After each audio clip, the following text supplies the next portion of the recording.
Peace and welcome to the culture here on the Black Star Network. I'm your host, Faraji Muhammad. Thank you so much for tuning in and being a part of the conversation. Folks, we got a lot to talk about.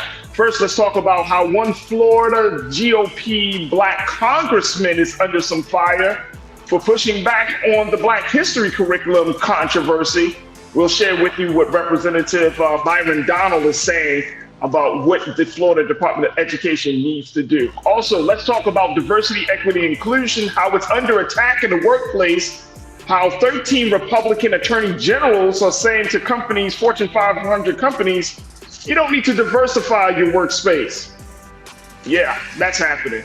Later on, we're going to talk about the fact today is Black Women's Equal Pay Day. I'm going to be checking in with Kari Bertano, who is an entrepreneur, to talk about how she is looking to make challenge the glass ceiling and also make sure that they can close the wage gap for women and men. So we got all of that and a whole lot more in today's edition of The Culture right here, exclusively only here on the Black Star Network. Get ready to join me. We'll be right there with you. Stay with us. It's The Culture.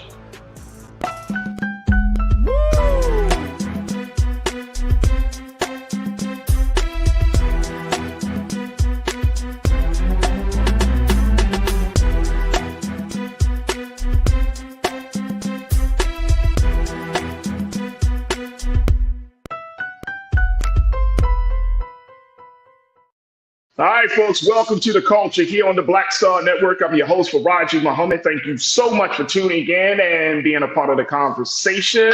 Big shout out to the online culture crew, the great online culture crew that's checking in right now. You can do the same thing, folks. We are streaming live on various platforms. Of course, we are streaming live on blackstarnetwork.com. We also can be seen on Amazon News or your Roku television, where you can check in with Alexa and say, hey, play Black Star Network. And guess what? This guy, there it is. We're streaming live right now, and this guy's face will pop up. Yeah, that's me, guys. That's me. Will pop up on your Roku television. Also, you can find us on Facebook, and of course, we're streaming live on Roland Martin's YouTube page. Just go to YouTube, go to Roland Martin, check out his page, and you can jump in and be a part of the discussion. Also, because on Roland Martin's YouTube page, you have our live chat. So you can share your thoughts, your questions, and just your overall sentiments about these conversations. And we'll make sure that we do our best to bring you into the discussion. So big shout out to my online culture crew, Vic Wicked. That's right, Vic. Tell them likes up, folks. Likes up. That's right. Like the show. Like all that you hear. There it is. There it is. I want you to like the show and everything that's happening. Some 66, hello, good to connect with you, Some 66. Deidre, I see you, sister. Good to connect with you. Pauline Hurt, my sister. I got my sisters in here. CDD, Cindy D is in here. Robin Welch, good to connect with you. And hey. Tiana, I definitely see you. Boys are Blick, I definitely check in with you. Peace, fans. Hit that like button. That's right. Hit the like button. But your part of the conversation is the conversation that we want to have here on The Culture. All right, folks. Today is Thursday. I'm so happy to be joined by my brother and friend, who has some great insight by a number of topics, and I'm always happy to have him. He's a diversity, equity, inclusion specialist. He's an advocate. He's an activist. He's an educator working in a lot of different capacities. My brother, Sinedu Wakorfor, is joining me today. Sinedu, what's good, big brother? How you feeling? Man, your locks are just, man, yeah. Your locks are just swinging. Uh-huh. You well on your way, brother. I know, right?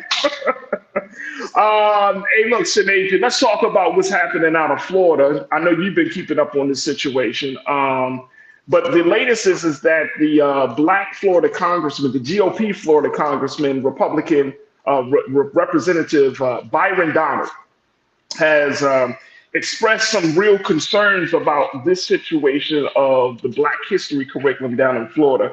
He put it out there on a tweet. Take a look at this, folks. This is from NBC News, but this is what he had to say. There he is. That's Representative Byron Donald. Let me make sure I put that S at the end, Byron Donald. He said, quote, the new African-American standard in Florida are good, robust, and accurate.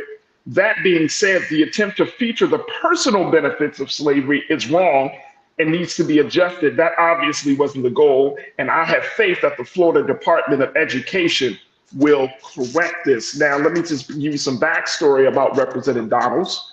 He is actually one of the very few Black GOP Congresspeople in the country, especially in the state of Florida. And check this out, Sinead, he is a backer of President Trump running for his presidential bid, and not Florida Governor Ron DeSantis. So that has not bode well for the DeSantis presidential campaign team, who says that Donalds is on the wrong side of history, especially with his latest statement.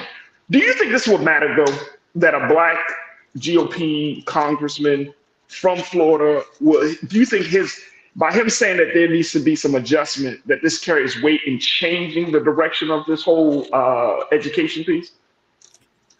It carries the same weight that his presence as a Black GOP member carries. No weight at all. No weight at all. No weight at all. And, there is a thing that says if you lay down with dogs, you'll end up with fleas.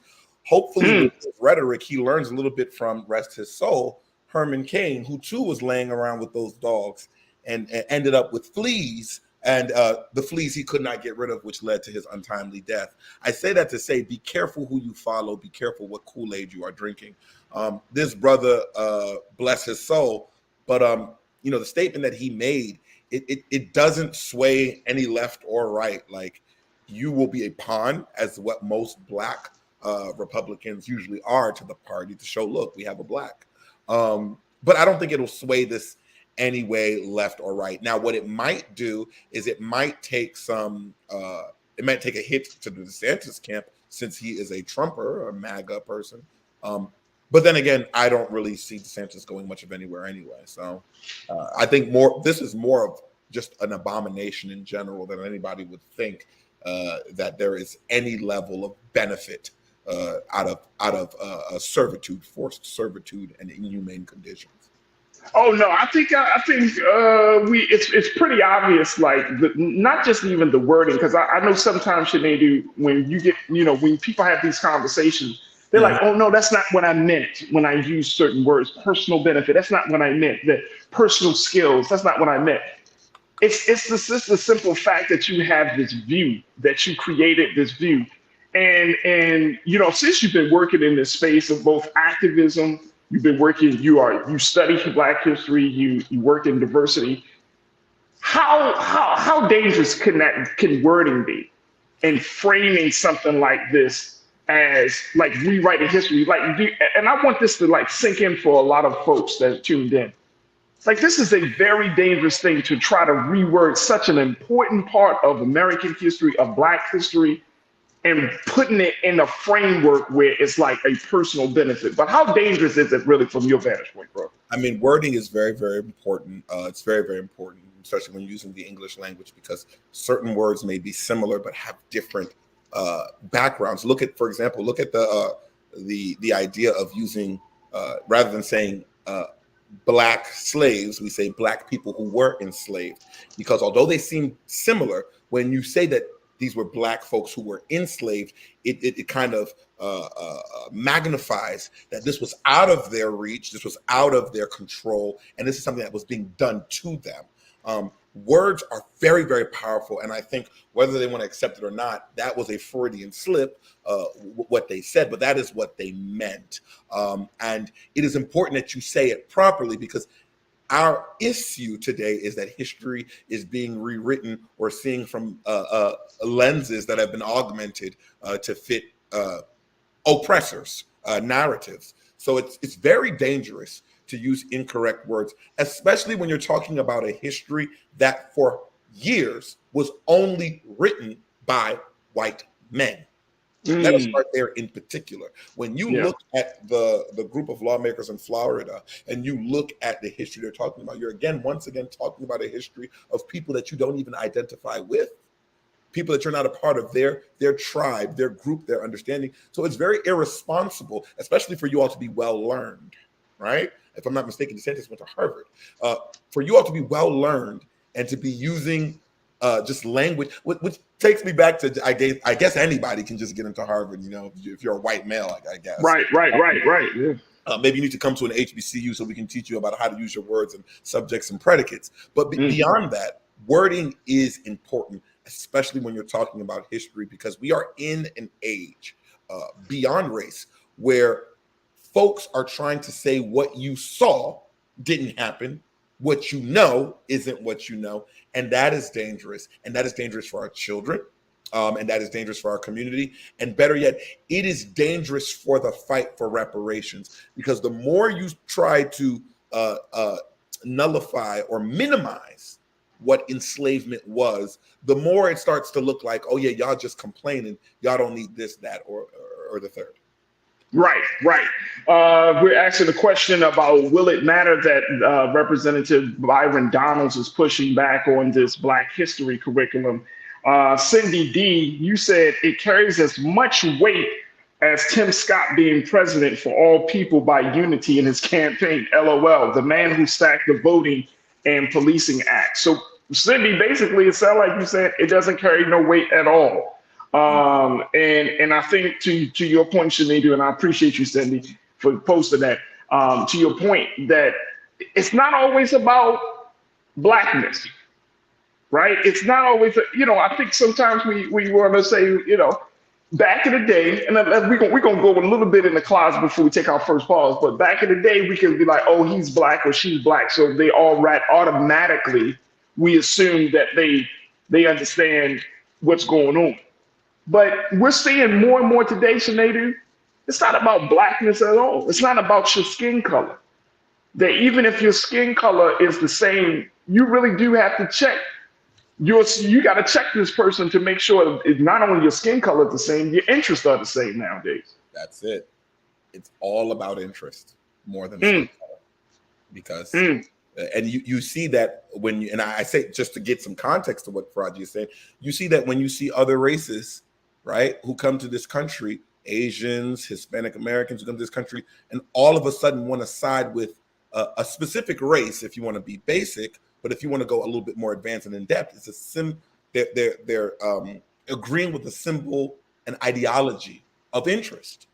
It doesn't matter. It doesn't matter if the interest that they're talking about is against their racial interest, their gender interest, or even their cultural interest. If it is the nomenclature that this is the interest that I want to align with, that's what folks will do. And don't let the race thing confuse you. All skin folk ain't kin folk is what we say. Absolutely. Folks, we got to take a quick pause. When we come forward, let's talk a little bit more about this issue. But let's also talk about the fact that there is an attack on diversity right now, not just in the schools, but also in the workplace. There are a number of Republican attorney generals who have put the warning out to some of the top companies in the country that say, if you try to diversify your workplace, there are going to be some legal and some other consequences. The Democrats are pushing back.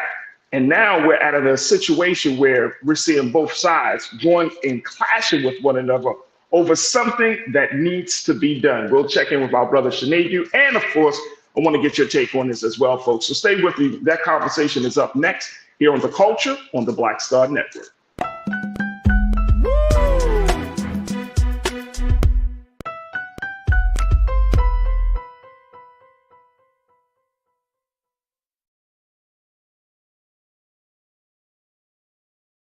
When you talk about Blackness and what happens in Black culture, we're about covering these things that matter to us, speaking to our issues and concerns. This is a genuine people-powered movement. A lot of stuff that we're not getting, you get it, and you spread the word. We wish to plead our own cause. Too long have others spoken for us. We cannot tell our own story if we can't pay for it. This is about covering us. Invest in Black-owned media. Your dollars matter. We don't have to keep asking them to cover our stuff. So please support us in what we do, folks. We want to hit 2,000 people, $50 this month, raise $100,000. We're behind 100,000, so we want to hit that. Your money makes this possible. Check some money orders. Go to P.O. Box 57196, Washington, D.C. 20037-0196. The Cash App is $RM Unfiltered. PayPal is R Martin Unfiltered. Venmo is RM Unfiltered. Zelle is Roland@RolandSMartin.com.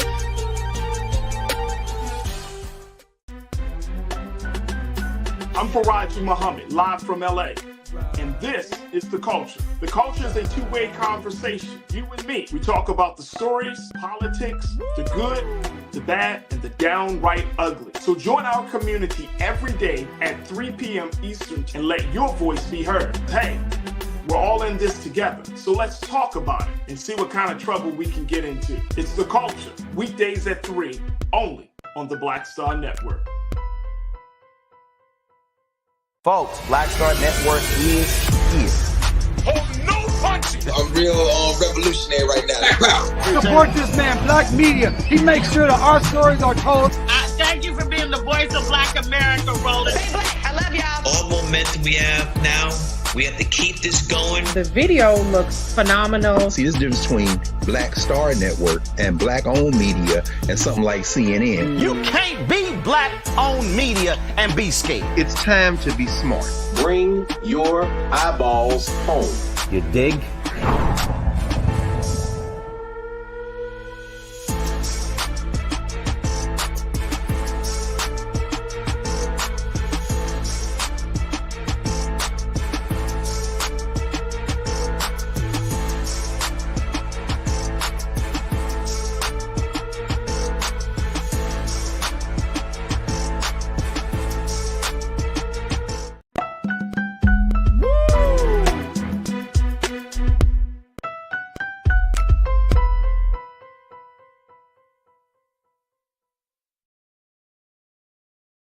All right, folks, welcome back to The Culture here on the Black Star Network. I'm your host, Faraji Muhammad. We are talking about diversity. We're talking about Black history. And as we talked about the situation, the ongoing controversy happening in the state of Florida, we can't omit the fact that there is more controversy around the idea of diversity around the country, folks. If you've taken a look at where we are in this country, there seems to be this more vocal group of people. They're not necessarily the majority, but they are the loudest in the room when it comes to certain things like diversity, like equity, like inclusion, like history. And so this is the situation that we find ourselves in. And so the latest round of attacks is on this idea of DEI, diversity, equity, inclusion, in the workplace. Now we're seeing this situation manifest and unfold itself because 13 Republican attorney generals decided to warn Fortune 500 companies that they could face severe legal penalties and other consequences for discriminating against different groups. Interesting.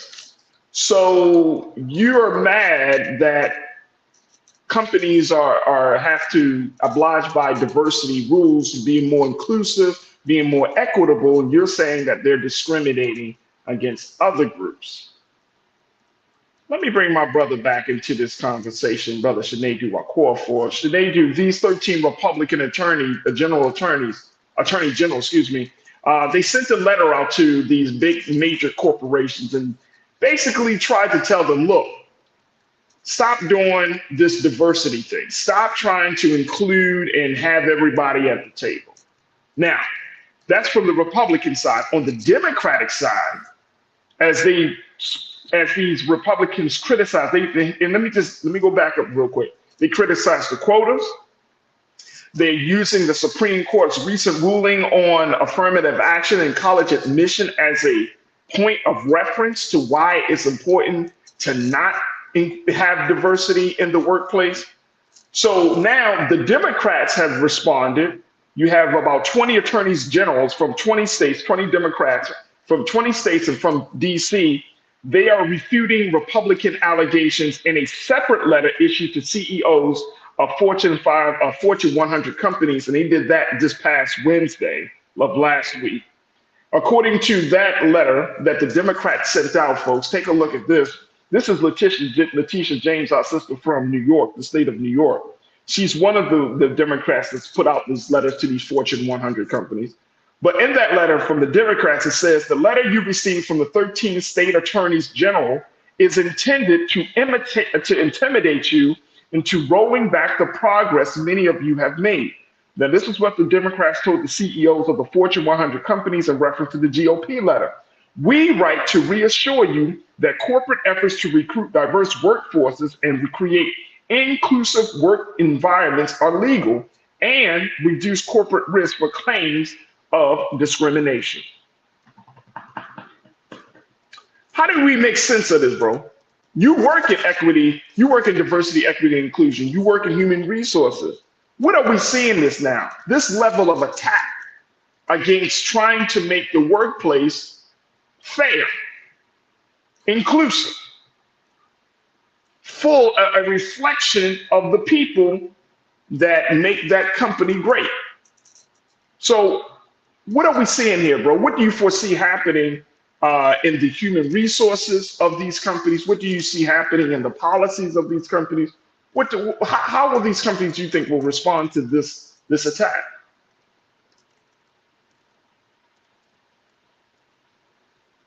You on mute, bro. That still happens, fam. Liquid paper, or you all better know it as whiteout, was invented by a woman.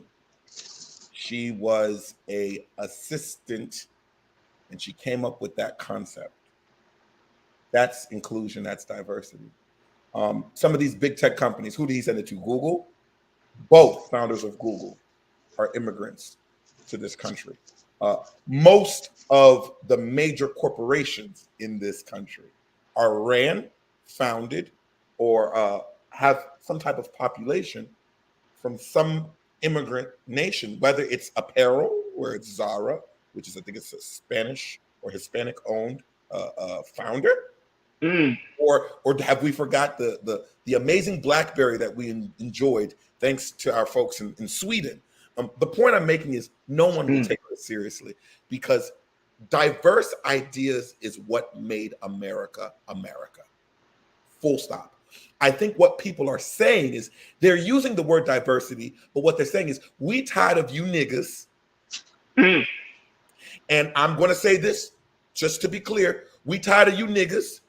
We tired of you faggots, as responding to the LGBT, because this is what they want to say but can't say. So what they end up saying is, we don't want DE&I.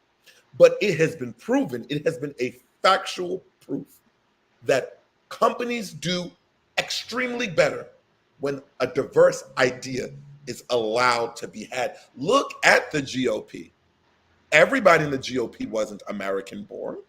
We have folks that are coming from Mexico, folks that are Cuban citizens from Cuba, whose parents came to this country for freedom and political safety from their leader. And they're now in your party leading. Is that not diversity, equity, and inclusion? That's why I said, do not take those three letters serious when they say it. What they're saying is they do not want specific type of people. They need niggas to stop complaining. That's number one. That's top of their list. And I believe that none of these companies will take them seriously, because they know it's not good for business and it's not good for the bottom line. You strip out diversity, equity, inclusion, you strip out America's financial will to survive. And you know, I know we got to take another quick pause, but I'm wondering. You said it that it's fact.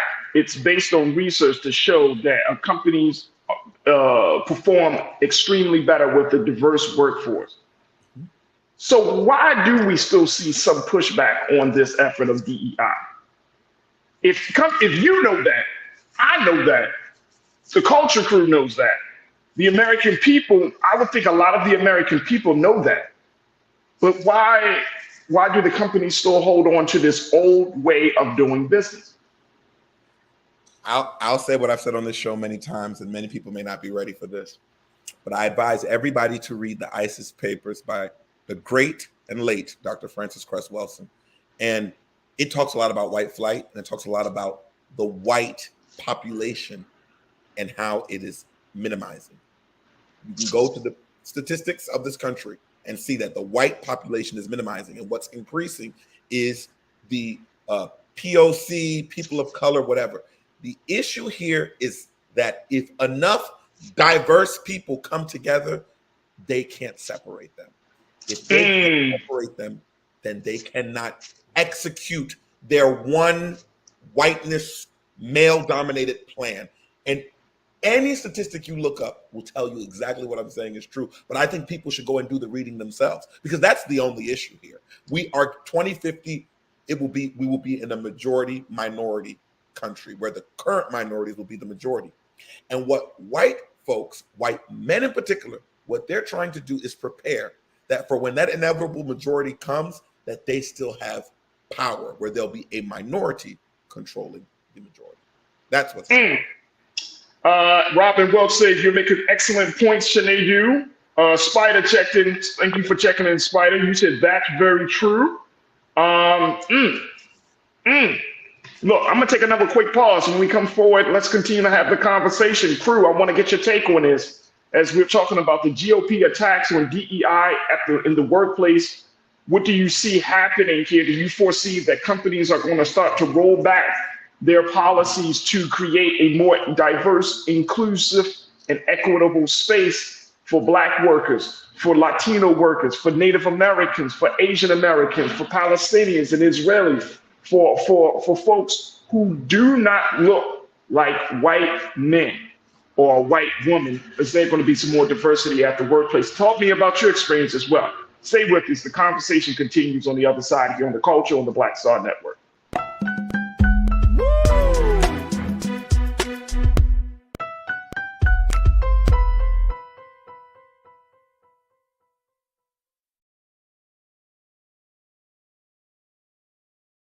Folks, Black Star Network is here. Hold no punches. I'm real revolutionary right now.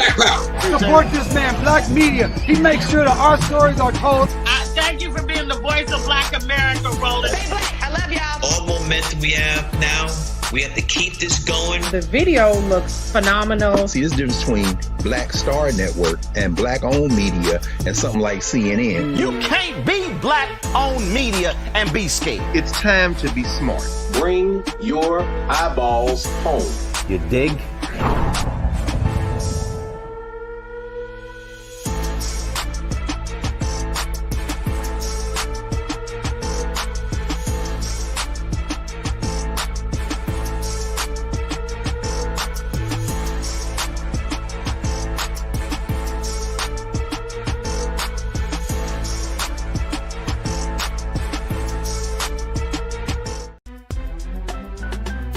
I'm Faraji Muhammad, live from LA. And this is The Culture. The Culture is a two-way conversation. You and me. We talk about the stories, politics, the good, the bad, and the downright ugly. So join our community every day at 3 p.m. Eastern and let your voice be heard. Hey, we're all in this together. So let's talk about it and see what kind of trouble we can get into. It's The Culture, weekdays at 3, only on the Black Star Network.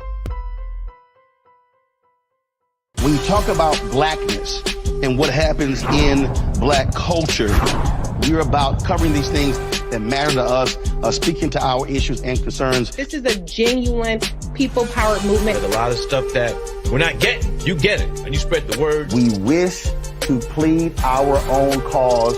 Too long have others spoken for us. We cannot tell our own story if we can't pay for it. This is about covering us. Invest in Black-owned media. Your dollars matter.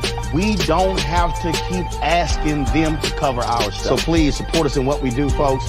We want to hit 2,000 people, $50 this month, raise $100,000. We're behind 100,000, so we want to hit that. Y'all money makes this possible. Checks and money orders go to P.O. Box 57196, Washington, D.C. 20037-0196. The Cash App is $RM Unfiltered. PayPal is R Martin Unfiltered. Venmo is RM Unfiltered. Zelle is Roland at RolandSMartin.com.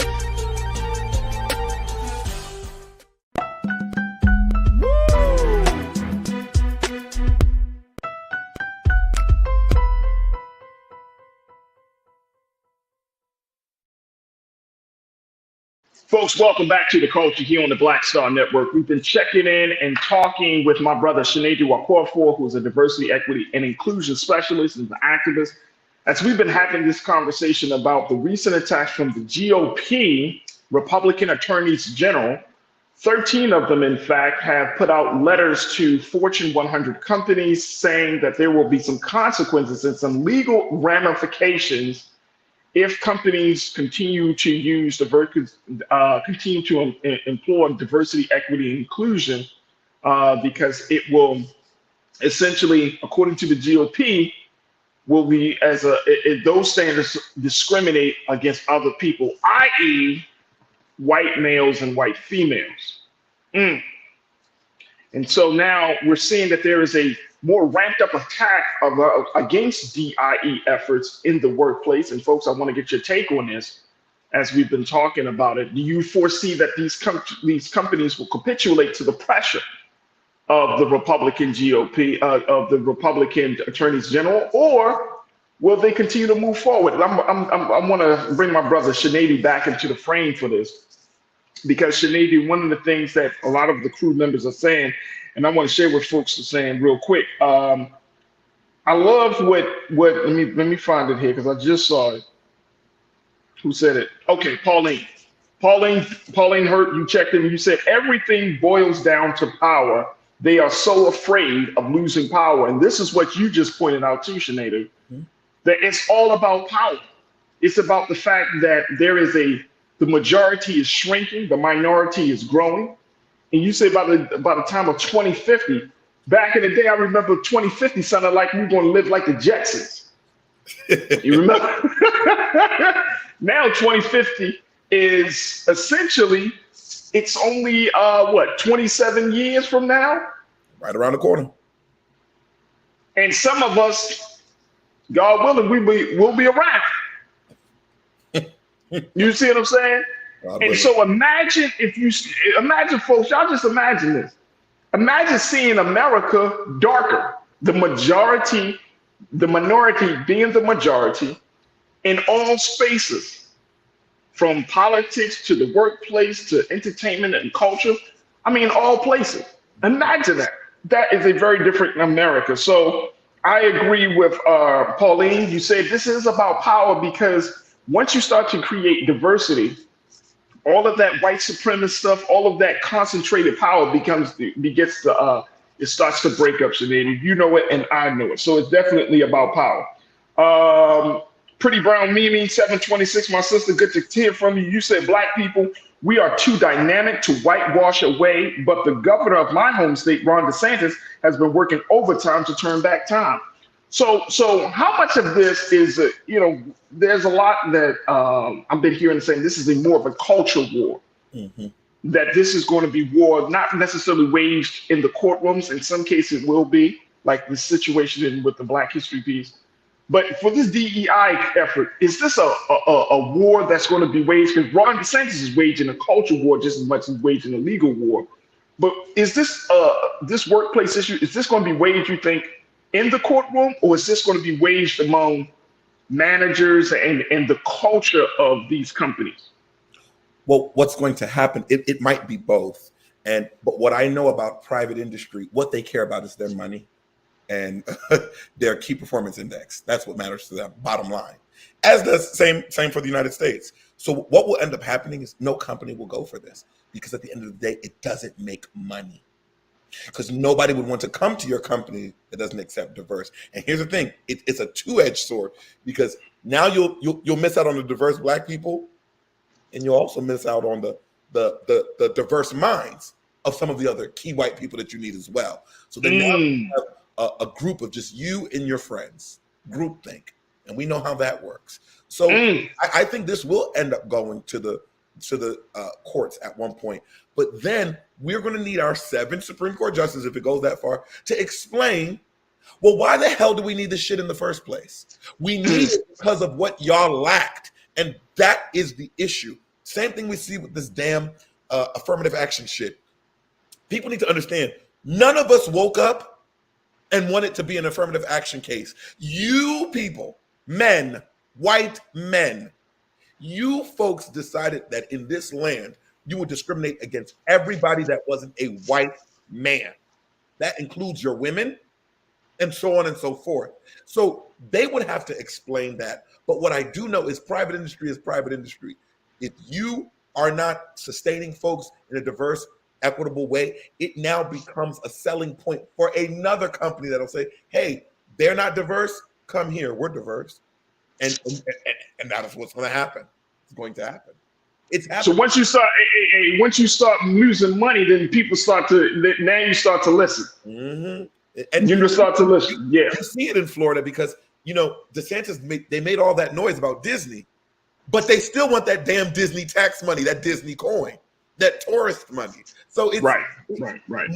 Money will always be the ending analysis at this point, and that's why it's good that people of color and diverse folks are getting high need jobs and high skilled educational courses that they're taking to get essential degrees, because now these are people, big money people that you're telling that you're not going to be diverse. If they keep their money to themselves, this is not like the Montgomery boycott. We're talking about millions to billions of dollars.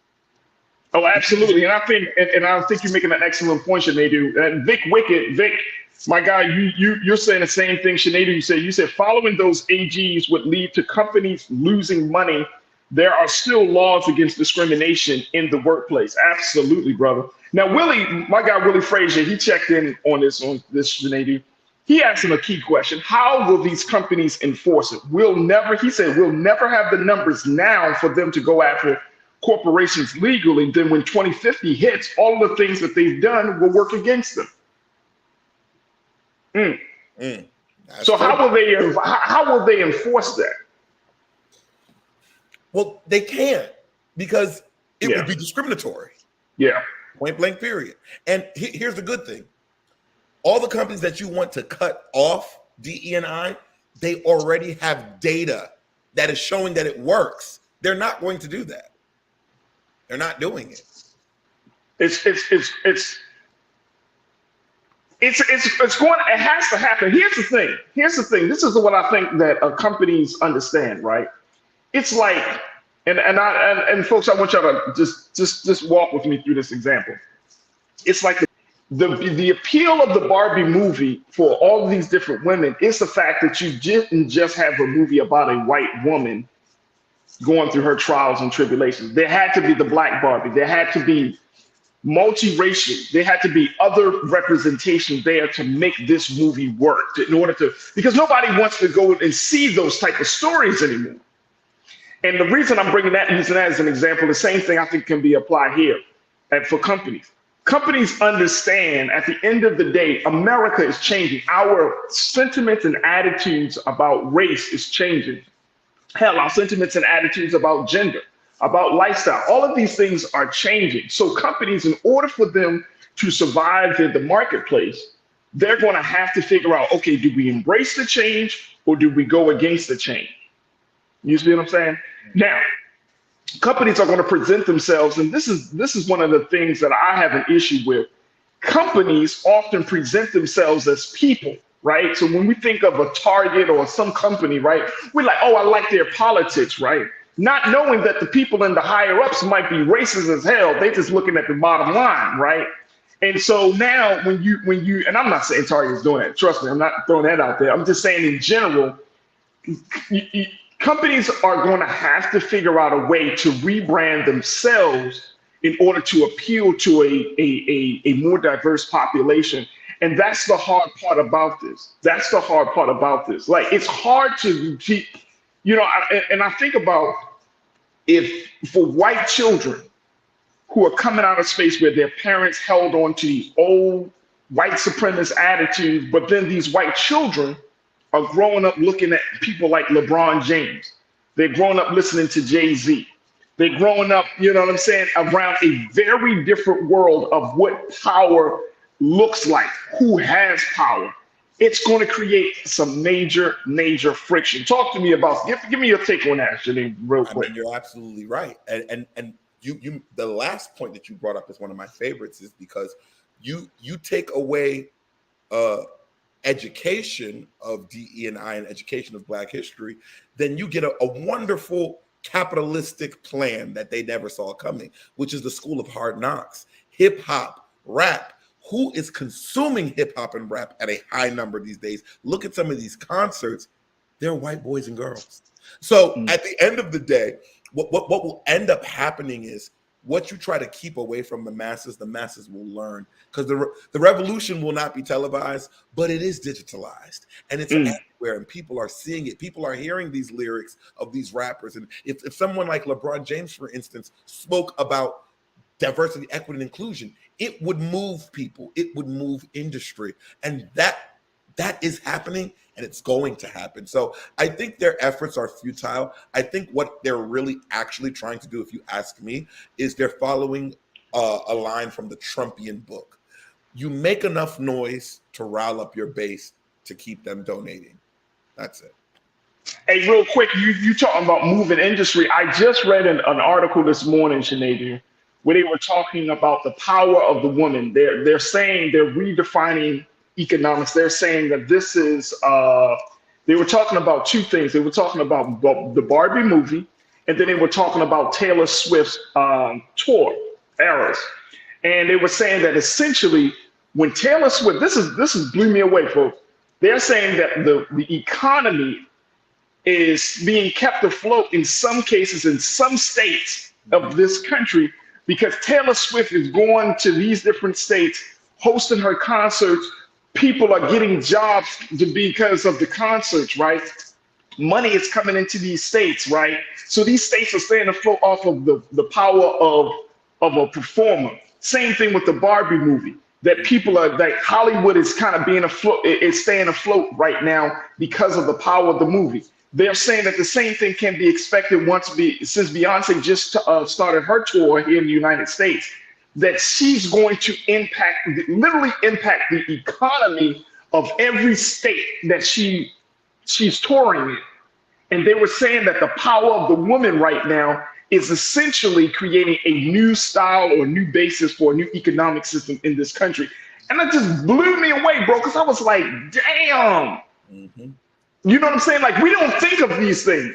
I remember years ago, I don't know if y'all remember this, they said that Michael Jordan was so popular, he actually added to the gross domestic product of the company, of the other country. His shoe sales, when he comes to town, when he was playing different teams, I mean, it generated all of this money. It generated all of this activity within the economic space. And so it's the same thing for these companies, that when they start to see that diversity actually works, when diversity is actually profitable and how much activity it generates. If your company has women leadership, has Black leadership, when your company has the brilliance of different designers and different innovators, and I mean, this stuff hurt. When you said that, it just made me think of that, and I'm thinking to myself, this is a major shift in how the American workspace will be. You got about 30 seconds. What's your take on that, bro? You're damn right. And if you need more context to that, I'm glad you brought up Beyonce. I'm going to use her as an example. And I think July 9th, 2019 is when the live action of The Lion King came out, where Beyonce created an album for that with a lot of African artists on it. Afrobeats artists, African artists from all over the continent. 2019. It is now 2023, and some of these same artists are selling out arenas in America. Unheard of. I seen it. Burna Boy sold her. Mm-hmm. Unheard of. And I think this may sound a little crazy, but as an activist, you have to have your mind open. This is a new form of activism. It's power, because it's power to us, and no one says no to money. That's the only race that's accepted by everybody. So it's power with us, power to us, and empowering us at the same time. I mean, the governor of Michigan did a whole promo about what she's doing in Michigan based off of Beyonce's Renaissance tour. That is the power of impact. And this is a woman, a Black woman. You brought up Taylor Swift. That is a kind of a white, basic, bland woman. But we're talking about a Black woman who is instituting it's unheard of, and it's becoming more common. Becoming more common. My brother Sinead, it is always a pleasure to have you join us in the conversation, bro. So I look forward to reconnecting with you soon. But thank you so much for giving us your insight and expertise on these topics, man. We look forward to reconnecting. Thank you for having me. Peace. Absolutely. Folks, we got to take a quick pause. When we come forward, let's talk a little bit about the importance of what today is. It is Black Women's Equal Pay Day, and I'm going to check in with one entrepreneur to get her take on what that means, and more importantly, how important it is to close the wage gap between men and women. Stay with me. That conversation is up next here on The Culture on the Black Star Network.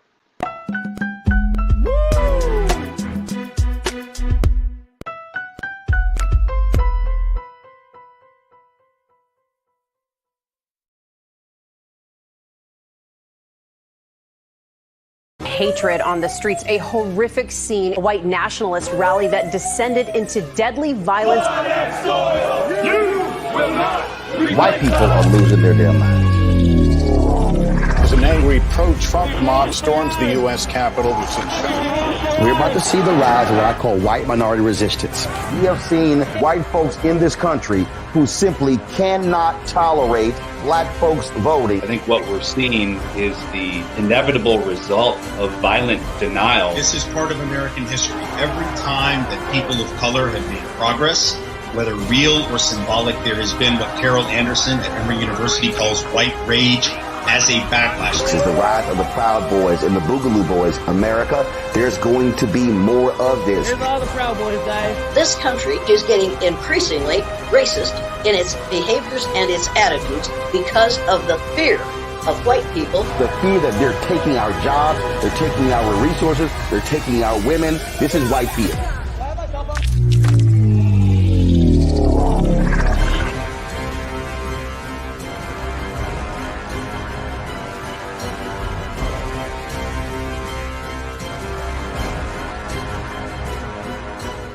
Black Star Network is here. Oh, no punch! I'm real revolutionary right now.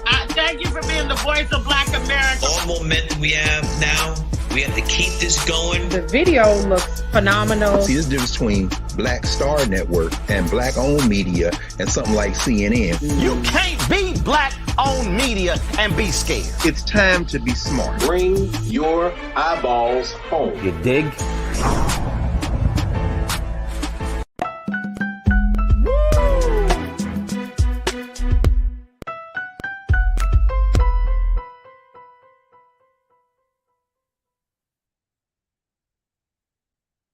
All right, folks, welcome back to The Culture here on the Black Star Network. I'm your host, Raji Muhammad. Thank you so much for tuning in and being a part of the conversation. Boy, oh boy, make sure y'all do your due diligence. Make sure you're being part of the team replay, as we have some great conversations about Black history, so that Black history controversy in Florida to DEI efforts being attacked in the workplace. I checked in with my brother, Sinead Duke. He gave us some wonderful insight, and so did you, crew. So if you missed the first hour, make sure you join us by watching us on blackstarnetwork.com and enjoy that first hour. All right, now, today is a very, very historic and a special day, because today is a day where many women and men are looking to do their part to close the wage gap between men and women. It is Black Women's Equal Pay Day.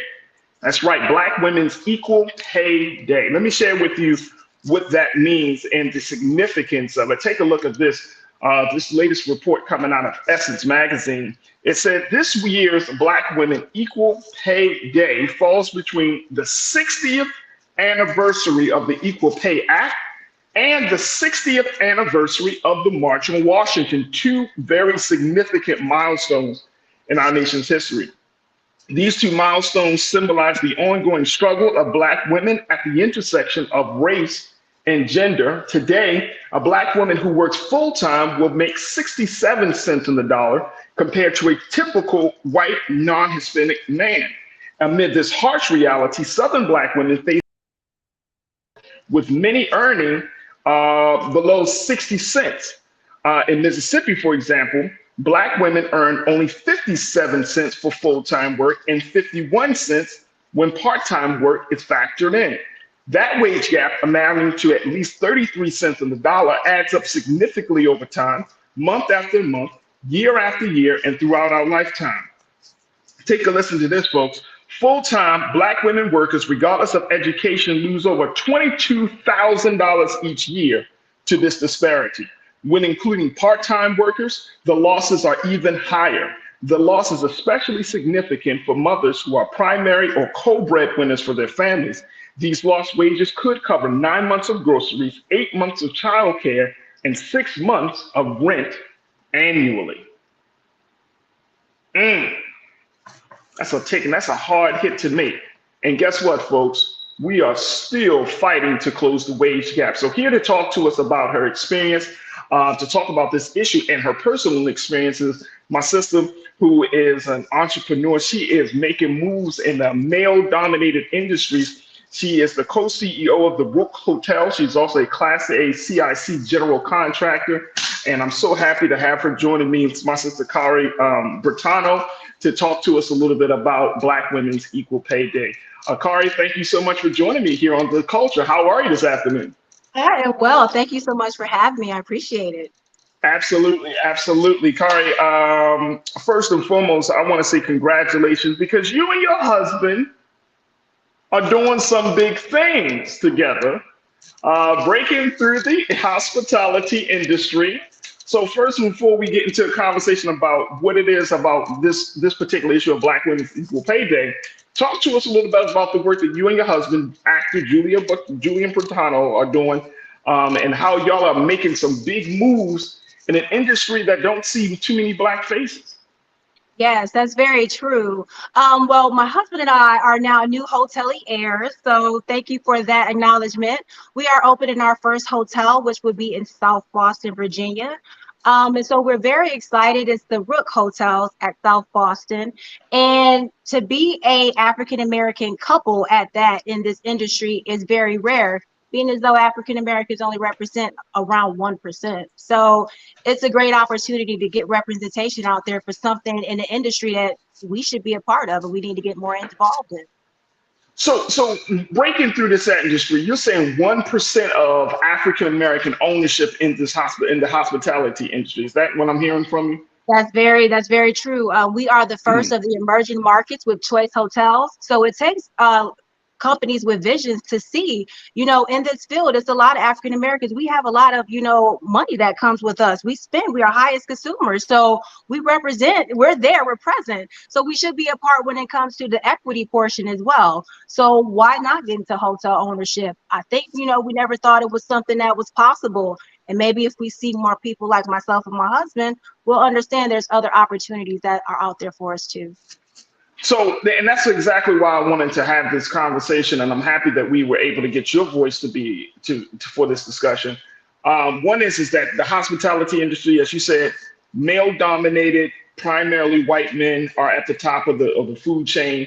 You're also a general contractor, right? That's a lot of people are probably like, you're a general contractor. Yes, I am. I'm a licensed general contractor in the state of Virginia. Mm-hmm. So break that down to it. Like, did you see yourself going into these spaces the way you're moving now? When you was a little girl, did you say, I want to bust up some glass ceilings when I get older? I mean, how did this whole thing play out for you? I mean, honestly, always had a love for construction. I got my start really with drawing and architectural interior design type work. And I just knew I had a passion when it came to seeing things start from nothing and being built. So construction was always something I knew I wanted to be a part of. Did I know I was going to have my own construction company? Not at all. So never say what you never will do, because you never know the opportunities that are out there. I started working with the company while having my constructional management, going to school for that. And the company needed someone to represent them in the state of Virginia. You have to have a license to do anything. To even nail the nail in the wall. So my company, said, hey, would you like the opportunity to go for that? You are in the construction space. I said, sure, I'll take the reins of that. And with that, me and my husband said, hey, we have this license. There's some way we should be able to parlay into this. And with that, just seeing the vision and just understanding, what goes into different business aspects, we were given the opportunity with the Rook Hotel. So it kind of went hand in hand from the construction side to the hospitality side. Just being available and there, just being knowledgeable and present and being able to put your ears to different opportunities. And so we said, let's do it. From the construction side, we got involved. I went and got my license for it and started up my own company, which was working with the company I got it for, doing installations at that time. It went from installations to now I'm in development and being able to do a $14 million project. So congratulations on that. We got to take a quick pause, Bakari. When we come forward, I want to kind of get more of your thoughts about this, especially as it relates to Black women equal pay, because you are making some waves in the industries, in your respective industries. But I'm sure that there had to be some challenges with your story, especially when it comes to earning, like how much you're earning on the dollar, and really share with us when we come forward, you know, what can Black women do and what can Black men do to open up the space and the conversation for this to be had. As much as we can talk about equal pay, I still think that there's some little bit of a reservation from men in some cases, like, but can a woman do A, B, and C? You know what I mean? So I want us to kind of have that part of the conversation on the other side. Folks, stay with us. We're just getting started in the conversation. Join us right now on our YouTube page under Roland Martin. Post your thoughts, share your questions. As I check in with Kari Bertano, who is just an entrepreneur. She's a contractor doing some amazing work as we continue the conversation about Black Women's Equal Pay Day, which is today. Stay with us. It's The Culture on the Black Star Network.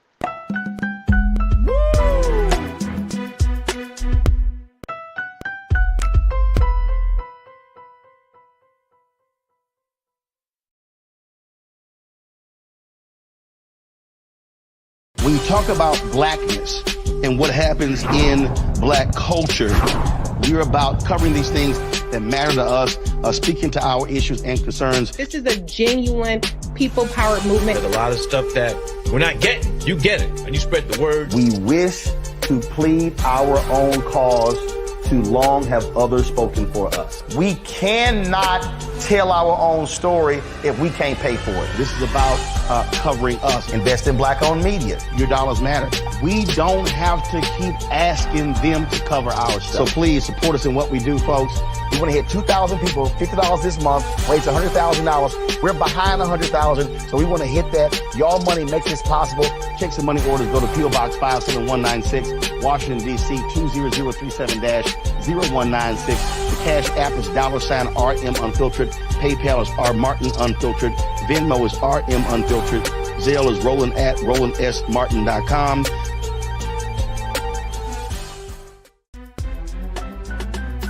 I'm Faraji Muhammad, live from LA.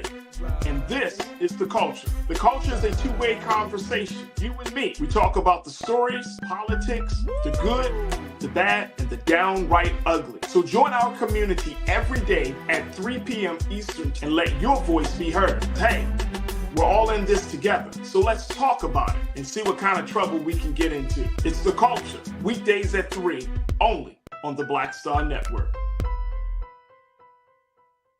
Folks, Black Star Network is here. Oh, no punching! I'm real revolutionary right now. Support this man, Black Media. He makes sure that our stories are told. Thank you for being the voice of Black America, Roland. Stay Black. I love y'all. All momentum we have now, we have to keep this going. The video looks phenomenal. See, this difference between Black Star Network and Black-owned media and something like CNN. You can't be Black-owned media and be scared. It's time to be smart. Bring your eyeballs home. You dig?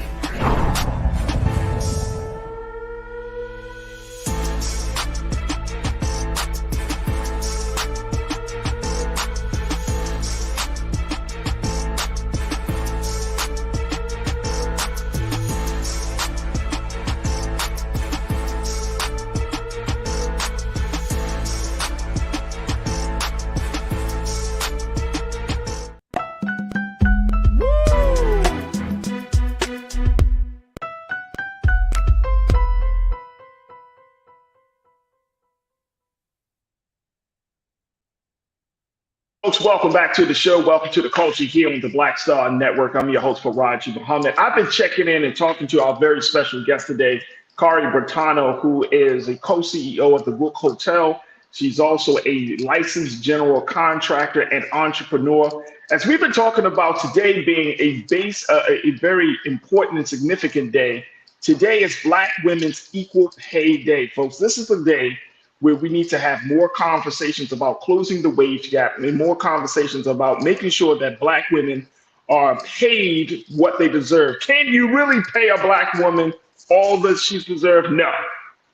No, you can't.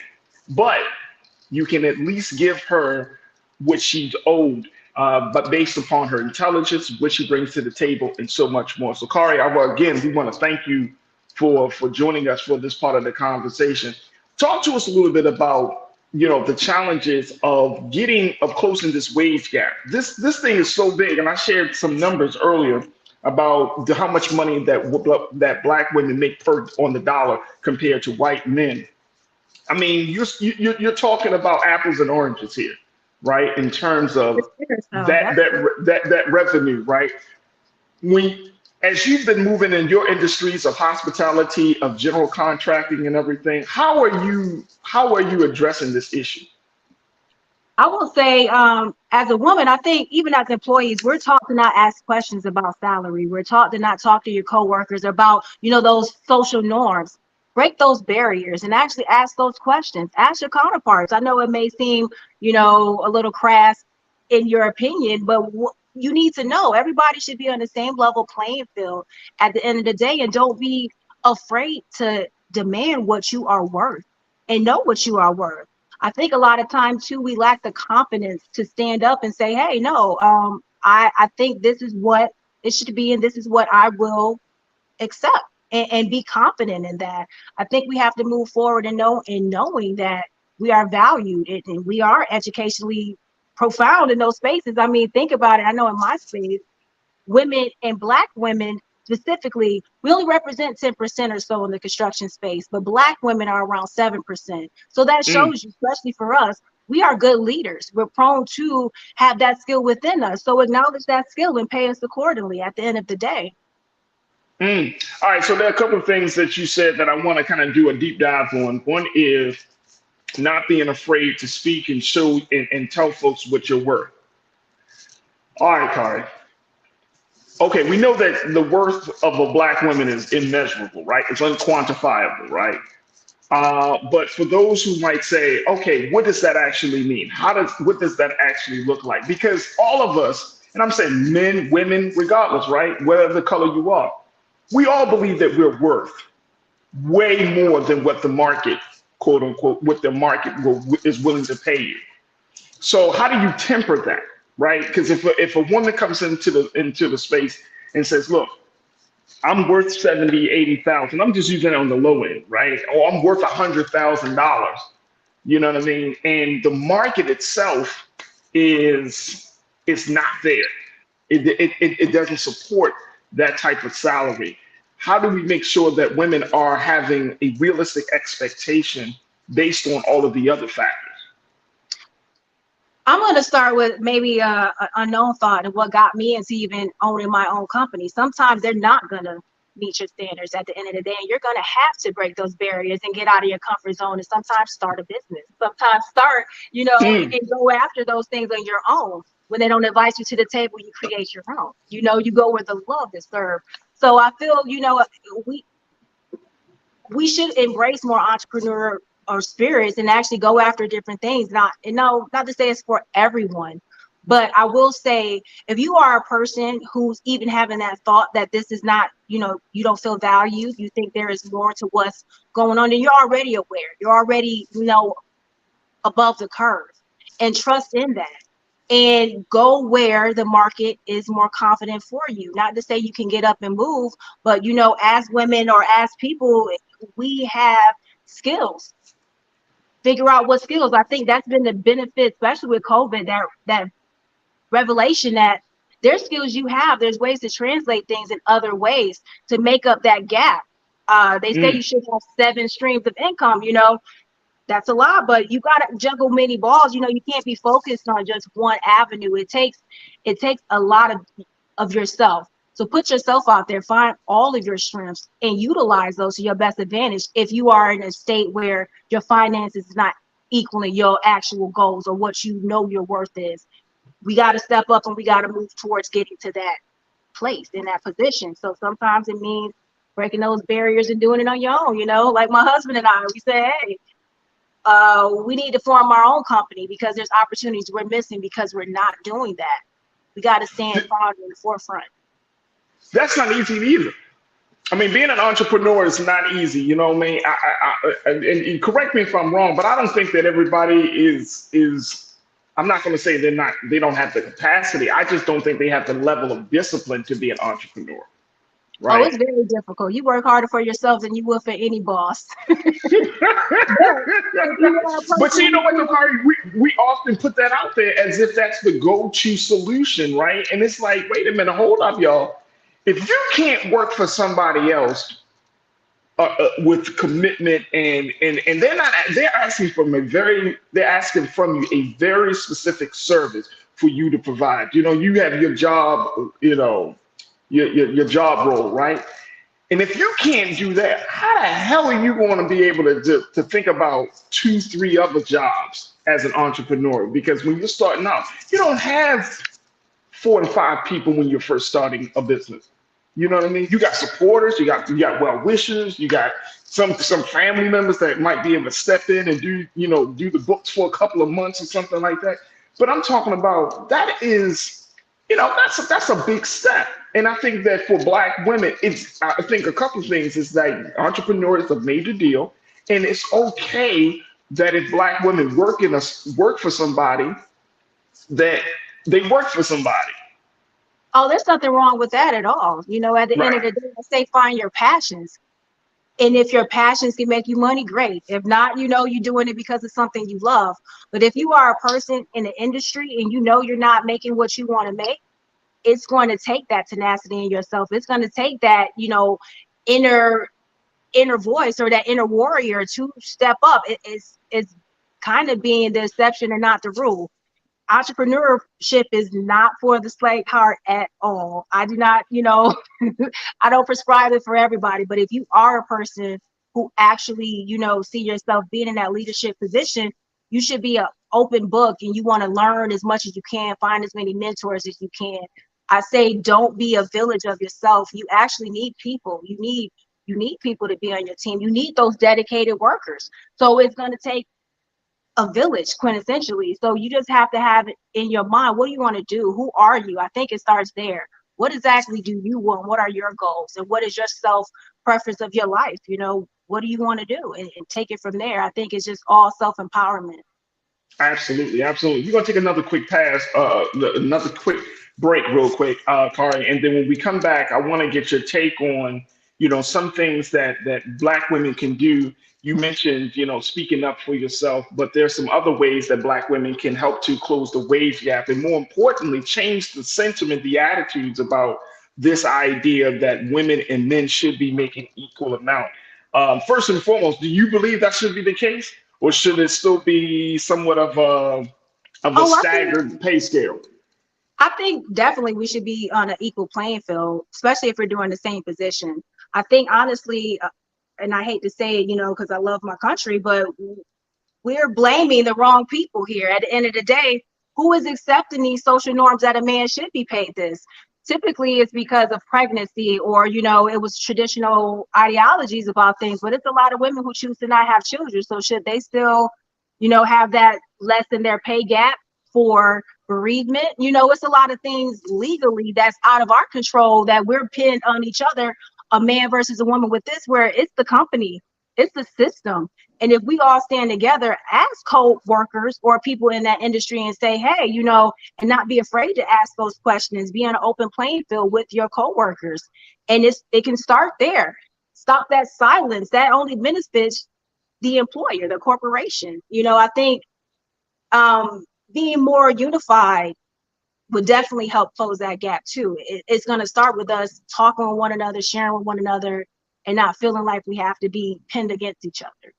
Absolutely. Absolutely. Folks, we're going to take a quick pause. When we come forward, more Kari Bertano, who is the co-CEO of the Rook Hotels. She's a general contractor. I would love to get your thoughts on this crew. Join us in a conversation. Post your comments, questions, your sentiments around this issue. As today is Black Women's Equal Pay Day.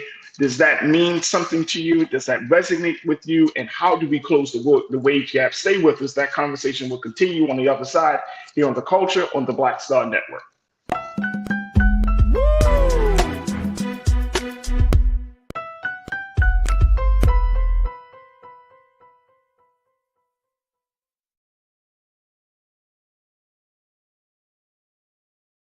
Deborah Owens, America's Wealth Coach, and my new show, Get Wealthy, focuses on the things that your financial advisor and bank isn't telling you, but you absolutely need to know.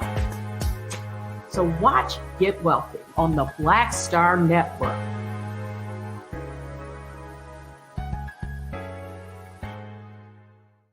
Black Star Network is here. Oh, no punch! I'm real revolutionary right now. Thank you for being the voice of Black America. All momentum we have now, we have to keep this going. The video looks phenomenal. See, there's a difference between Black Star Network and black-owned media and something like CNN. You can't be black-owned media and be scared. It's time to be smart. Bring your eyeballs home. You dig?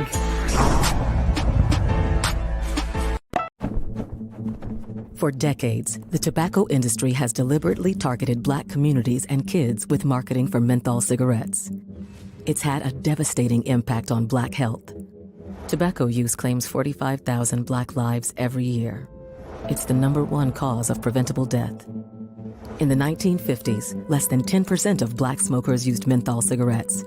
Today, it's 85%. Menthol cools and numbs the throat, making it easier for kids to start smoking. Menthol also increases addiction, making it harder for smokers to quit. Menthol cigarettes are a big reason why Black Americans have a harder time quitting smoking and die at higher rates from smoking-related diseases like cancer, heart disease, and stroke. It's time to stop Big Tobacco from profiting off Black lives. An FDA ban on menthol cigarettes will improve Black health, save lives, and protect future generations from addiction.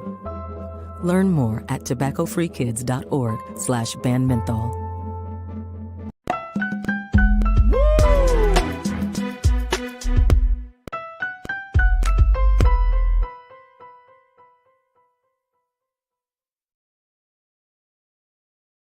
All right, folks, welcome back to the culture here on the Black Star Network. We've been talking about today being such an important and significant day.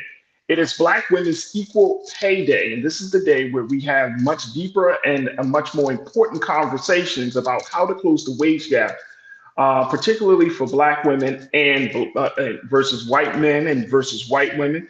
And so there are a lot of conversation happening around the country about how to deal with these issues. And one of the folks that we've been talking to is Kari Bertano, who is an entrepreneur. She is the co-CEO of the Rook Hotel, and she's also a general contractor, a licensed general contractor. And she talks about her personal experience, and she gives us some anecdotes on how to possibly close this wage gap. So Kari, again, we thank you for your time. I want to share something from The Hill, thehill.com, because they talked about this, although this is big news that is today's Black Women's Equal Pay Day. But one of the things they said is that there are many exploitative forces at play, including discrimination, wage theft, suppression of labor organizing, caregiver discrimination, and, as you mentioned earlier, denied paid family leave. Another key driver of this wage gap is occupational segregation, the concentration of women, particularly women of color, in low-paid and undervalued jobs. Black women are overrepresented in low-paid occupations and underrepresented in higher-wage jobs, which contribute to and exacerbates economic insecurity. They say over 4 in 10 Black women make $15 per hour or less, Kari, compared to just 13% of white men. The figures are far worse in specific states. In Mississippi, for example, women comprise 69.2% of the state's low-paid workforce. So we're seeing all of these dynamics, but one of the big ones is the fact that Black women are in low-paid and undervalued jobs. How? I'm trying to help. Is that because of, from your vantage point, when you hear that, what comes to your mind? Because I'm thinking, is that because of schooling? Is that because of just overall racism or sexism or some level of discrimination?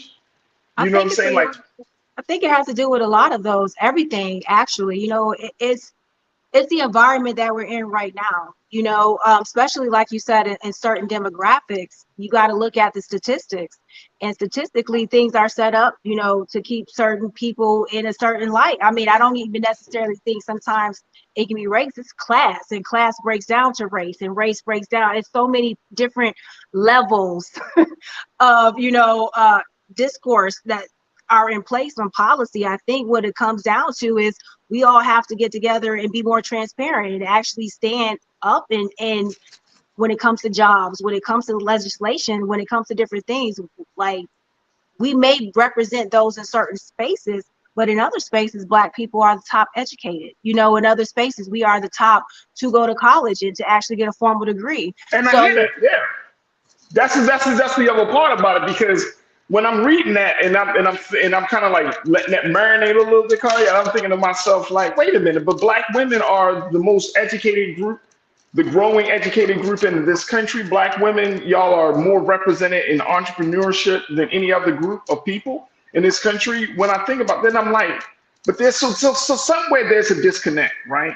Oh yeah. There's a real disconnect, and to have this conversation about Black women in those certain spaces, it's like we might be, I don't know, are we kind of over exaggerating this a little bit in terms of what Black women are bringing to the table? I don't think we are, but it seems like the statistics may be showing us that look, there's a little bit of yeast added to the discussion.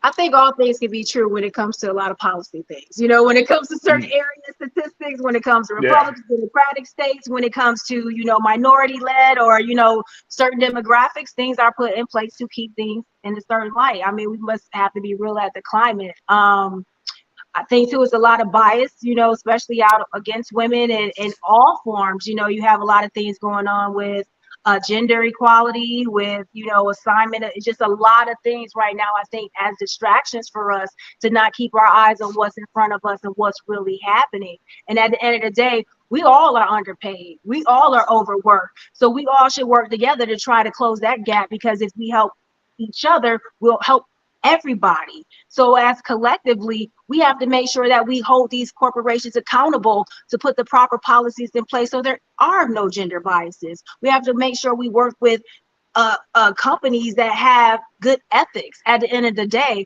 I mean, we have to kind of take some equity into the environments that we're putting ourselves in. I know that's not an easy situation for those who have to have a job to you know, but that's still not okay. At the end of the day, it's policy. Policy is keeping us all pinned against each other. And if we all uniform ourselves and get ourselves united, I think we can close the gap for everybody, honestly. As an entrepreneur, do you think about this type of stuff? I mean, you know, I'm not saying that you carry the weight of all Black women, right? Like, I'm not expecting that. But when you broke into the business of the hospitality business, when you became a licensed general contractor, as an entrepreneur, do you kind of have this stuff in the back of your mind, like, look, I'm gonna have to pave my way for my sisters, because I mean, so you do think about that stuff. You kind of have that not necessarily on your shoulders, but as a Black person, that's something you always have to keep in your brain. You know, who do you allow to come on when you do put people on? What type of space? What's a safe space for certain people? Some, you know, how do you even navigate that? I feel it's a dance that we all are learning, because we all are in new position of finances to be able to even do different things, to have those 6-figure jobs, or to be making money in all different avenues. I think it's a lot of new things that are open to us. And we all think, how can I help my brothers and sisters? I think that's a common thing. But I think it kind of gets lost too. We say it, but we got to do it. Oh, I agree. And I think that there's another cultural component to this conversation, is that, you know, yesterday, there are a couple of things. Yesterday on the show, we talked about how a number of Black women, about 40% of Black women, according to one survey from a well-being website, well-being app called Exhale, they say that 40% of Black women quit their jobs because of they don't feel emotionally safe being in those spaces. So that I think that also plays into the earning capacity of working, right? Like if you're not an entrepreneur and you're working at a job, but if that job is not helping, making you feel emotionally safe, if that job makes you, constantly, there are microaggressions in the workplace and all those things, like that can really play on your ability to perform the job. And then at the same time, play on your ability to want to stay there to earn the big dollars as well. Yeah, most definitely. It's a double-edged sword. When you are in a position or you're trying to even work for certain corporations, the environment can be something, especially being in construction in that good old boy type of atmosphere. You got to have a thick skin. And I hate to say that, you got to kind of stand firm in what you are going to accept, but you have to understand too, it's the environment. And it's a sad thing that you have to say when you are in this place, you got to turn, be this way. But that's just something as a Black woman I was taught. At the end of the day, I'm quite sure as a Black man, you have those things too. It's just something, again, policy. It all comes down to policy. We all have to band together and hold corporations accountable. As Black people, we are the #1 consumers. I don't care if we don't work for the company. We consume most of the products. So there should be some level of respect when it comes to recognition of what we are doing, even in these different corporations. So I think at the end of the day, we need to band together all around the board, and it trickles down to salary. Like they say, the trickle down effect, it will come down. Right. If everything starts from, if we band together, we can start from the top and then let it truly trickle down to evoke some change, Right. No, that makes a lot of sense. As a woman in the position that you're in, are you looking to open up a firm, a construction company or a contracting firm where you're employing more Black women? Is that something that you thought about? Well, most definitely. A major component of who I am is workforce development. So I always try to be inclusive to those who want to learn or have an opportunity to learn different skill sets that come within the construction field, as well as hospitality. There's a lot of components for, closing that gap through education and through skills, learning a trade, learning a skill. So most definitely. And that goes with social conditioning, because again, we don't think that women, for whatever reason, that women could be construction, contractors and work in the construction. Women don't build nothing. Well, people think construction is being outside, being in the weather, dealing with a lot of things, not knowing you have superintendents, you have project management, you have estimators. It's so many different fields, and there's so many different subcontractors that work within the body of that work. So there is not just this strenuous physical labor type of job that you think about when you hear the word construction. It's a lot of corporation finesse, administration, different things that go into it. So there's opportunities there. You just got to think past of what you think something should look like. And you got to get out your own bias. You got to get out your own bias, because if you see a Black woman, you're talking to, bring your, I'm a contracting company, and then you see a Black woman walking through the door and says, yes, I'm representing, I'm your contractor, then you're going to have to change some things. And I'm saying as men, we're going to have to change some things. What role do you see Black men or the Black community playing into helping to close this wage gap and be more supportive of Black women entrepreneurs and Black women who are looking to earn more money? How can Black men in the Black community make this situation better? I think with transparency, like I stated before, being able to be open and honest when it comes to these different positions and titles, and just saying, okay, well, what were you hired at? What was I hired at? Just having those open forums and conversations with your coworkers, male and female, taking that stigma away and actually being transparent and holding, like I said, these corporations to the fire of saying, listen, this is what my counterparts make. We're doing the same exact job, and be a support in me if I need that. If I want to say, hey, I know such and such, can I name you? Are you comfortable with saying or coming with me so we can say, hey, we should be making equal pay for this position or this job, just being open with what's going on. I think just being an ally. There it is. Kari Bertano, I appreciate you so much, sis, for coming on to the show, talking about the work that you do, the experiences you have, and just really giving us some really, really good things to think about as we celebrate and recognize Black Women's Equal Pay Day. Is there any information that you want to share? I know you and your husband are doing big things, and y'all know you always got a platform to announce any major things here on the culture on the Black Star Network. But is there anything that we need to stay posted about for the work you're doing?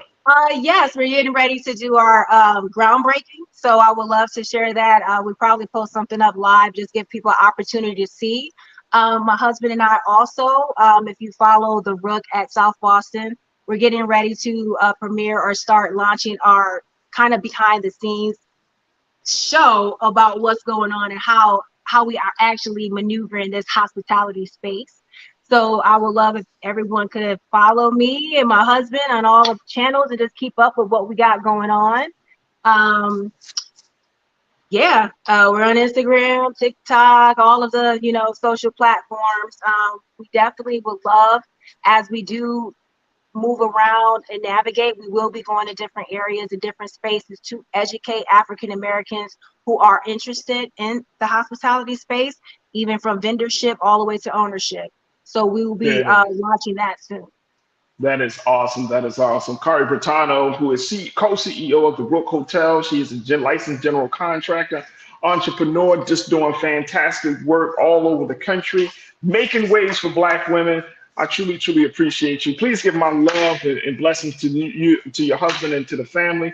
And we look forward to reconnecting with you and continue to support you in all the good work you're doing, Kari. So thank you so much for being on the culture and being so good for the culture.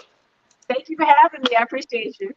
Absolutely, absolutely. Folks, we got to take a quick pause. When we come forward, let me just talk about this situation of a Black man who said he was elected mayor of Alabama, but guess what? He hasn't been able to serve a day in office because of white leaders. We'll share with you that story. Stay with us. It's the culture here on the Black Star Network.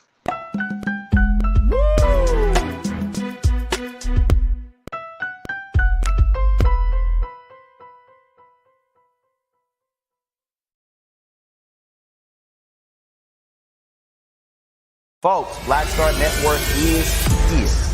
Oh, no punches! I'm real revolutionary right now. Support this man, Black Media. He makes sure that our stories are told. Thank you for being the voice of Black America, Roland. Hey, Black, I love y'all. All momentum we have now, we have to keep this going. The video looks phenomenal. See, this difference between Black Star Network and Black-owned media and something like CNN. You can't be Black-owned media and be scared. It's time to be smart. Bring your eyeballs home. You dig?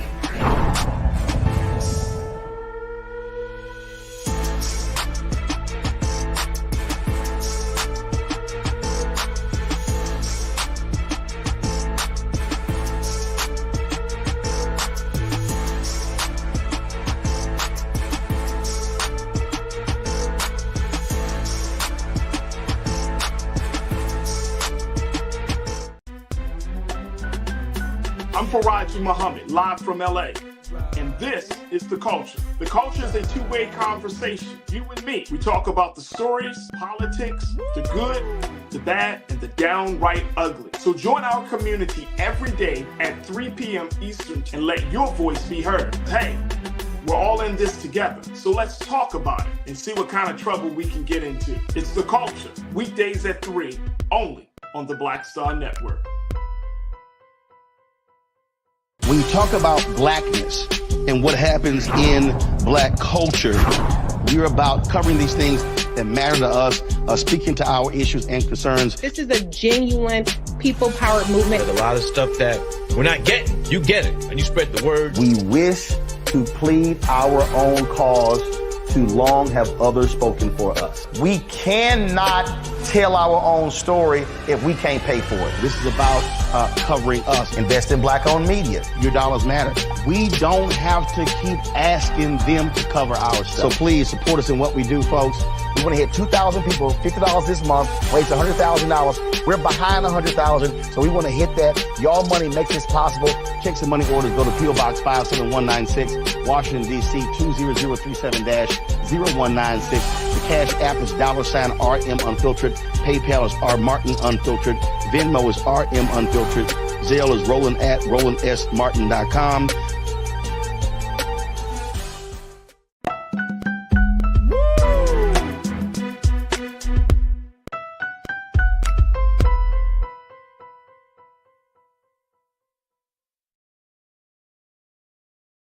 All right, folks, welcome back to the show. Welcome to the culture here on the Black Star Network. All right, I got a story that been kind of watching for the past couple of days, been wanting to bring this to your attention, folks. And so this is the story of a black man who says he was elected mayor of the rural Alabama town of New Bern, Alabama. He was scheduled to take office back in 2020. It is 2023, folks, and that man has yet, sir, he has not been able to serve a day in office because according to Patrick Braxton, the 57-year-old who was elected mayor of the town of New Bern, he is one of several plaintiffs named in a lawsuit against his own town. Now, the other plaintiffs' names are James Ballard, Barbara Patrick, Janice Quarles, and Wanda Scott. These are people that Mr. Braxton had hoped to name in the city council of New Bern after he was elected to office in 2020. However, according to the reports, he said that the, quote, minority white residents of New Bern, long accustomed to exercising total control of the government, refused to accept this outcome. Now, the acting mayor of New Bern, Alabama, Hayward Stokes III, instead, according to the records, he allegedly worked with acting town council members to hold a special election where he was reappointed to the mayoral seat, and he kept Braxton from taking office and carrying out mayoral duties. The Mr. Braxton there, who's pictured there, he said that the town of New Bern, Alabama, had not held an election for decades, crew. Instead, the office of mayor was inherited by a hand-picked successor, and that mayor then chose town council members again without an election. Here's the crazy part about this whole story, and I want to get your take on this, crew. All prior mayors have been white residents, according to the lawsuit, even though the town of New Bern, Alabama is 85% Black. Wow. Wow. 85% Black. And guess what? Only one Black person has ever served on the town council. What do we do with this? This is in 2023, folks. This is in 2023. A Black town, 85% Black. Crew, I want y'all to, I need y'all to help me to process this whole situation. How is a town 85% Black has never had a Black person in power? Now, I came from a place called Baltimore, you know, a little known city on the East Coast. I remember our numbers were we're about 60, Baltimore is about 60% Black. We've had a number of mayors, Black council people, Black comptrollers and things. You could probably go around the country and find places in big cities, small towns that have had had less Black people and more Black leadership. How is it possible that a town that has 85% Black has never had a Black mayor, nor have they only had one Black person sitting on the town council? Crew, talk to me. Talk to me about this. Robin Welch, Robin, you said that's absolutely crazy. Crazy is an understatement. That is an understatement. I agree with you, but I think that's a huge understatement because of the situation in the place that we're in this country. So Mr. Patrick Braxton, who has filed this lawsuit, he's a volunteer firefighter and emergency responder. He decided to run for mayor back in 2020 because he had concerns that the town council and the mayor were not responding to the needs of the majority Black community, especially during the pandemic, the COVID-19 pandemic. When he said that when he approached Hayward Stokes III for information about running for mayor, that Stokes allegedly gave him the wrong information about how to qualify for the election and did not provide public notice to residents about the election. And in spite of all of this type of these barriers being posted, guess what happened? The man still won. Okay, boom, he still won the election. Now they are holding power for hostage in the town of New Bern, Alabama. Crew, y'all gotta tell me. Now, I'm not familiar with this part of Alabama, so if anybody knows where New Bern, Alabama is, y'all let me know, because this is crazy. This is crazy. My hope is that we can get some light shed on this fact that this black man is filing a lawsuit against his own hometown, and more importantly, he's filing a lawsuit because as a black man, he's finally trying to get power. Now, I don't have no problem with white people in power, but I do in the sense that if the power is going to be, if their leadership is going to be good and just for all people, that's one thing. But when you have a town that has never had an election in decades, they have the history of never having a black mayor, they have the history of keeping black folks politically ignorant, then this is a problem. This is a very, very big problem. Crew, I want you to share your thoughts on this as we talk about this. Tiana, you checked in and said this symbolizes the GOP trying to hold on to power. Yeah, this symbolizes that, and it symbolizes racism. This is racism. And Mr. Braxton, who ran for office, and I appreciate you, Tiana, for posting that. You're right, though. You're absolutely right. Mr. Braxton said that there was one white resident that came up to him and said the town was not ready for a black man to sit in the mayoral seat. Lady, what are you talking about? They elected me. Lady, what are you talking about? If 85, I'm still on this 85%. If 85% of the town is black, that's a huge majority. And this right here goes to show us, folks, that we still got a lot of work to do. If you can't flip a town to have a leadership that reflects its own constituents, when the constituents number 85%, whew, we got a lot of work to do. Vincent Morales, my God, Vincent, you said, I don't know, man. God has blessed me with the vision. Okay, I hear that. That's a blessing. Cindy, you said when the town is 85% black, really? I agree. You're right. 85% black. Conscious thought, you checked in and said it's Alabama and it's the South. Hey, let me tell you something about this. Let me tell y'all something about the South. If y'all don't know this part about it. This is what I know. My peoples are from North Carolina on my father's side. My grandmother and her peoples are from the Eastern Shore part of Maryland. And in some parts, I got family that currently lives down in Florida. I still got family in North Carolina. The South should be the hotbed of political rebellion. Because why? Y'all see the racism, y'all see the disparities, you see the discrimination, you go through that experience each and every day. So it should always be lit up in the South, right?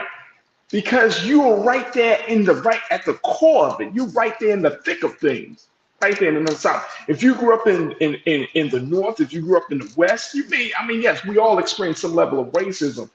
But that dirty South racism, no, that's a different type of racism, right? That dirty South sexism, a different type of sexism. So, it's so blatant, and it shouldn't be like either or wishy-washy, you know what I'm saying? And that's why when we have these conversations about what's going on with our people in the South, I'm just always think like, man, y'all should be fed up in the South. So I'm not understanding that conscious thought, not to say that something wrong with your comment. It's just like, it's the South. Y'all should know firsthand how folks operate, how folks are moving, the racism and all that. Y'all should know firsthand. So I'm like Pauline. Pauline, you said, I know it's hard to believe for Ryan. It's very hard to believe, Pauline. Very hard to believe, because at the end of the day, how does a town that's 85% black can't even elect its own mayor? How does that happen? And now the man he won the election in 2020 and he's still talking about it. They still got a lawsuit and he hasn't served a day. And now you got this acting mayor that's been holding power hostage in New Bern, Alabama. I'm gonna keep saying it. New Bern, Alabama, New Bern, Alabama, New Bern, Alabama. Come on, man. Come on. All right, let me take another thought here. Tiana, you checked in. Shalinda, you said they hate to see people of color in leading positions, and those be the same people that say we can't accomplish those roles. They're afraid of us. They're afraid to see us supersede them because they know we can do it better and thrive. Well, here's the thing, and I hear you. They're afraid. But are we afraid too? I mean, if the town has that many black people in it, how come there hasn't been an election for decades? How come there's this concentration of power where the successor is the town's mayor is chosen, not elected? Is chosen by the previous mayor and not elected by the people. How does that happen? How, given all this technology, all of this quote unquote racial reckoning, do you still have a situation like this in New Bern, Alabama in 2023 in a town that's 85% black, and black folks still can't get no real political power? How does that happen? That is insane to me. I can't think out of this right now. I'm trying to process this, but I want you to think about it too. But how does this happen? How did we get to this point? It's these small towns that we can get. If here's the thing, as we close out the show today, folks, if we get the small towns, we can start to build power right in these small towns. Sometimes I think our strategies might be too far reaching, right? We're trying to think of big cities. We're trying to think of big constituent areas, and get the small towns. I never forget, I took a trip to Chester, Pennsylvania, and I'll never forget how they were saying there was like nearly 90% black people in Chester, Pennsylvania. This was years ago, right outside of Philadelphia. And I thought to myself, this is a perfect place to have a political, quote unquote, a political revolution, an economic revolution. This is probably the closest thing we're going to get to, seeing some of the things we want to see in terms of independence and all black towns and all black industries and things like that. You have nearly a 90% at that time, population. Well, you got an 85% population of a small town, and you mean to tell me that the 15 is controlling the 85? Or rather the 5 controlling the, rather the 10 controlling the 85. Y'all do the math on that for those who know. Come on, man. Like this is crazy. And this man has had to have his case locked in a legal battle for something that the people said they wanted to see happen. The people elected him, and he still can't sit in office. They should be arrested. They should be arrested. They should be automatically thrown out of that position.